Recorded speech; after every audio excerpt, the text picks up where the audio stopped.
Balik lagi sama gua Awang. Di cerita kali ini gua akan ngebawain film yang berjudul Outsider. Nah, di film ini kalian bakal tahu nih kerasnya kehidupan dari dunia Yakuza. Gimana ceritanya? Langsung aja kita masuk ke dalam pembahasan filmnya. Enjoy! Kisah diawali nih dengan latar tahun 1954 di penjara Osaka dan memperlihatkan seorang mantan tentara bernama Nick nih yang sedang bersih-bersih. Di saat itu keluarlah sekelompok Yakuza yang menatap Nick dengan sinis. Dia curiga nih dan masuk. Ternyata dia menemui seseorang yang hampir terbunuh karena digantung. Nick pun langsung menolongnya nih sambil memanggil para sipir. Setelah itu, Nick dan seorang Yakuza diseret dan dipukuli sipir nih karena si sipir menemukan surat yang mau dikirim berisi percobaan kabur yang akhirnya mereka dilempar ke sel isolasi.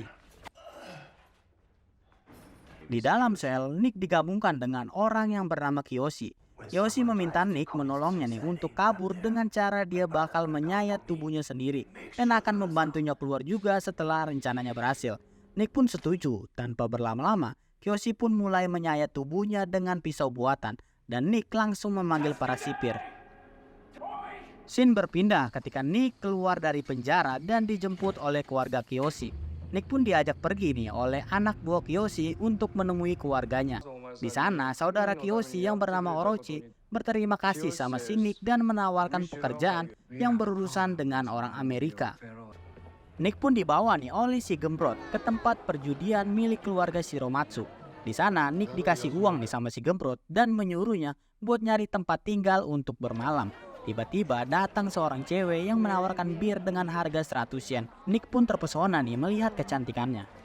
Keesokan harinya, Nick dijemput Kiyoshi untuk menjalankan tugas pertamanya. Di sana dia bertemu dengan orang Amerika yang kita sebut aja si Mister untuk bernegosiasi. Saat sedang bernegosiasi, si Mister menolak nih menjual senjata dengan harga murah dan malah menghina Yakuza. Hal itu pun membuat Nick marah. Malamnya, si Nick diajak nongkrong sama keluarga Shiromatsu dan bercanda tawa. Di saat itu datanglah Yakuza lain nih dari keluarga Seiju yang hendak marah-marah karena Nick telah membunuh si Mister. Ketua Seiju yang tengil ini menghina Nick karena dia orang asing. Tanpa banyak bacot, Nick memukul kepalanya dengan botol. Setelah itu, Nick pun diberikan apartemen oleh Kiyoshi untuk tinggal di sana. Kiyoshi dan Nick pun pergi ke tempat perjudian yang diambil alih tanpa izin. Tempat itu dijaga sama orang gendut yang bernama Kimura, dan mereka pun bernegosiasi. Saat lagi bernegosiasi, si Kimura ini tengil dan bilang kalau si Nick ini cuma anjing liar. Karena bacotannya itu, Nick pun menonjok tenggorokannya. Kiyoshi pun ikutan marah dan menusuknya. Scene berpindah ke sebuah bar. Di bar, Kiyoshi melihat adiknya yang bernama Miu sedang ada di sana menari dengan orang lain. Dia langsung turun dan menyuruhnya pulang karena Kiyoshi takut nih terjadi apa-apa kepada adiknya. Lantas, dia pun menyuruh si Nick buat nganterin adiknya. Sesampainya di rumah, ternyata Nick nggak langsung pulang cuy. Tapi dia ikut masuk ke dalam dan berzina dengan Miu. Keesokannya, Nick menemui si Kiyoshi di warung mie ayam. Kiyoshi memberitahu nih kalau tentara Amerika bakal menjual beberapa senjatanya sebelum balik ke negaranya. Dia meminta Nick buat ke pelabuhan seorang diri agar tentara Amerika gak tahu kalau keluarga Shiromatsu terlibat. Malam pun tiba dan Nick sudah sampai di pelabuhan untuk membeli senjata itu diam-diam. Tapi sayangnya Nick dihadang Yakuza Seiju yang hendak mengambil uangnya. Tapi mereka gak berhasil menemukan dan baku tembak pun terjadi. Scene berpindah di mana Shiromatsu sedang berkumpul membahas kejadian kemarin yang menewaskan 2 orang keluarga Seiju. Di depan bos Shiromatsu yang kita sebut aja si Ingkong, Kiyoshi bilang itu idenya untuk menyuruh Nick datang ke pelabuhan. Tapi dia merasa ada seorang pengkhianat di keluarga ini. Karena ketika Nick di sana, ia dihadang oleh keluarga Seiju. Tapi akhirnya Nick pun tetap dinyatakan bersalah. Makanya dia pun memotong 2 jarinya untuk bentuk penyesalan di depan si Ingkong. Kiyoshi pun izin dan melakukan hal yang sama. Setelah itu, si Ingkong mengajak Nick menuju makam nenek moyang keluarganya untuk upacara. Berkat kesetiaan dan keberaniannya, Nick pun ditawarkan menjadi anaknya nih dengan meminum teh sisri yang menandakan ia setuju. Nick pun langsung meminumnya dan si Ingkong meresmikan Nick menjadi keluarganya. Di markas, mereka merayakan bergabungnya Nick dan memilih keluar. Nah, Kiyoshi pun datang mengatakan kalau Nick harus menjauhi adiknya karena dia nggak mau adiknya terancam karena dekat dengan anggota Yakuza. Ternyata Kiyoshi mengetahui nih kalau Nick berhubungan dengan Miu melalui mata-mata. Malamnya Nick pun ditato oleh artis Yakuza yang menandakan dirinya sebagai anggota. Miu menemaninya dan mengatakan kalau tatonya Nick itu menggambarkan ikan koi yang berenang ke atas air terjun. Itu artinya karakter Nick adalah orang yang angkuh cuy. Setelah itu Nick pun menjalani hidupnya sebagai Yakuza. Gelo, keren. Scene berpindah ketika dua anak buah Seju mendatangi si Ingkong menawarkan kerjasama. Tapi dengan tegas si Ingkong menolaknya karena merasa tidak dihormati oleh keluarga Seju yang tidak mendatanginya malah mengirim anak buahnya. Malamnya mereka pun ke bar untuk membahas hal tadi. Di sana Nick didatangi Orochi yang mabuk dan bercerita awal mula dia gabung Yakuza. Yoshi datang menyuruhnya pulang karena merasa si Orochi ini udah ngawur karena lagi mabuk. Orochi yang kesal pun akhirnya cabut. Bukannya langsung pulang, si Orochi ini malah mendatangi si Miu dan mengatakan kalau dia cemburu nih, lihat Miu sama si Nick. Lantas si Orochi ini langsung melecehkan si Miu dengan membabi buta. Namun untungnya dia tersadar dari perbuatannya dan memilih pergi. Scene berpindah di mana keluarga Seju dan keluarga Shiromatsu bertemu di tempat sumo. Si Ingkong pun menghampiri bos Seju yang kita sebut aja namanya Teddy. Si Teddy ini bilang, lu katanya merasa terhina gua utus anak buah buat bicara bisnis kemarin. Nah si Ingkong ini ngejawab, iya gua merasa terhina sama lu. Terus si Teddy bilang, ya makanya gua undang lu ke sini buat ngobrol dengan rasa hormat dan ngajak lu kerjasama dengan aturan gua. Tapi si Ingkong ngejawab, lu gak tahu sejarah keluarga gua. Keluarga gua ini dari dulu adalah serigala yang gak bisa diatur cuy. Tanpa banyak bacot, si Ingkong pun cabut. Di perjalanan menuju markas, Nick bertemu dengan mantan prajuritnya waktu perang yang bernama Pauli. Dia mengajak Nick duduk sebentar untuk minum-minum untuk merayakan kenaikan pangkatnya. Tapi Nick menolak dan mengajaknya untuk minum di apartemennya saja. Di apartemennya, Nick ngasih Pauli bir Amerika, mengucapkan selamat dan menawarinya whisky.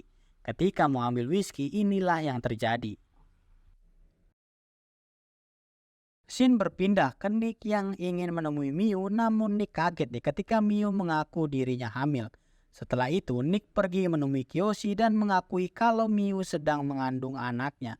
Kiyoshi pun menyuruhnya masuk untuk mengobrol.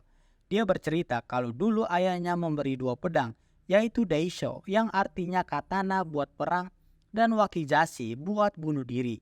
Kiyoshi memberi barang itu yang artinya ia udah lepas tanggung jawab terhadap adiknya. Artinya, si Miu sudah menjadi tanggung jawab Nick sekarang. Di sisi lain nih, Orochi si pengkhianat sedang berbicara dengan si Teddy untuk menghancurkan Shiromatsu. Pagi pun tiba di mana Shiromatsu mengantarkan si Ingkong untuk ke tukang jahit. Nick dan Kiyoshi pun menunggunya nih, tapi di saat lagi menunggu, ternyata ada orang yang hendak membunuh si Ingkong. Lantas Nick dan Kiyoshi pun bergegas dan membunuhnya lebih dahulu. Karena merasa diri si Ingkong dalam keadaan bahaya, mereka pun cabut. Namun tiba-tiba datanglah segerombolan anak Seju yang mau ngebunuh si Ingkong. Tapi sayangnya Kiyoshi yang tewas. Lanjut, setelah pembantaian anak Seju terjadi, si Teddy ini mengutus anak kecil untuk menyampaikan pesannya ke si Ingkong. Anak itu bilang kalau mereka diajak untuk ketemu di pelabuhan, yang dimana itu tuh tempat netral untuk menyudahi peperangan ini tanpa membawa senjata. Dan si Ingkong pun setuju.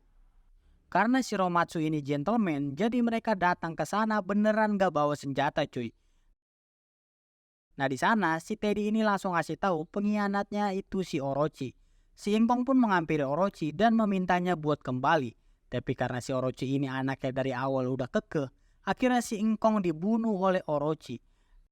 Nah setelah membunuh bapaknya, dia menghampiri Yakuza Shiromatsu dan bilang kalau Shiromatsu udah hancur dan membiarkan mereka tetap hidup. Gak lama dari situ, polisi pun langsung membakar semua bisnis-bisnis Shiromatsu. Malamnya, Nick mendatangi Miu dan mengatakan kalau si Ingkong udah tewas. Nick berniat buat ngajak Miu cabut dari sana, tapi sebelum cabut ada urusan yang harus diselesaikan.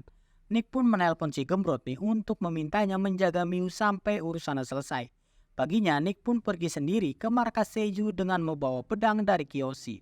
Di sana dia berniat mengajak si Orochi duel, tapi si Orochi menolak dengan tatapan meremehkan. Tanpa banyak bacot, Nick pun langsung membunuhnya dengan sekali sabet. Anak Seiju sempat mau menembak Nick nih, tapi dihentikan sama si Teddy dan menyuruhnya untuk pergi. Nick pun pulang ke tempat Miu. Miu pun memeluknya dan di saat itu mereka semua memberi penghormatan yang artinya mungkin ia menjadi bos selanjutnya dan film pun berakhir. Selesai. Penjelasan sedikit nih kenapa Orochi berkhianat sama keluarga Shiromatsu. Karena ternyata Orochi cemburu semenjak kedatangan si Nick. Si Kiyoshi lebih mementingkan Nick dan ayahnya juga lebih memandang Nick. Nah dari situ dia takut si Nick mengambil posisinya yang bakal jadi bos selanjutnya setelah si Inkong pensiun.